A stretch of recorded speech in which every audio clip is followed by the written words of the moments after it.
எத்தனையோ செய்தி எல்லாம் வெளிப்படுத்துறீங்க, தயவுசெய்து செய்தியாளர்கள் இதையும் கொஞ்சம் வெளிப்படுத்துங்க. வாங்க வந்து பாருங்க, ஒரத்துப்பாளையம் அணை கட்டப்பட்ட நாள் என்ன, எத்தனை முறை பாசனத்துக்கு திறக்கப்பட்டிருக்குது, அந்த அணை எப்படி இருக்குது, அங்க தேங்கி இருக்கிற தண்ணி எப்படி இருக்குதுன்னு சொல்லிட்டு நீங்க பாருங்க. இந்த மக்களை அச்சுறுத்துறது அல்லது விலை பேசுறது அல்லது வேறு எந்த வகையான இதுவும் இங்க நடக்க போறதில்ல. 100 விழுக்காடு இந்த மக்கள் எந்த விலை கொடுத்தாவது இந்த ஆலைகளை தடுக்கணுங்கிறதுல உறுதியா இருக்காங்க.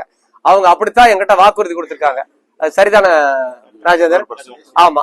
அதனால அவங்களோட இணைஞ்சு பணியாற்றுறதுக்காக இங்க வந்திருக்கிறேன்.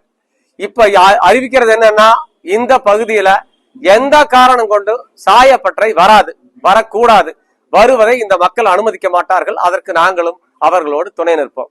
இதுதான் செய்தி. இதெல்லாம் வந்து அவங்க நிறைய புள்ளி விவரமெல்லாம் சொன்னாங்க, புற்றுநோய் வந்திருக்குது அப்படி இப்படின்னு சொல்லிட்டு. அதெல்லாம் வந்து அவங்களுக்கு பாவம் நடைமுறை தெரியல. இங்க புத்துநோயே கிடையாதுன்னு சான்று கொடுக்கறதுக்கு நிறைய மருத்துவ பணி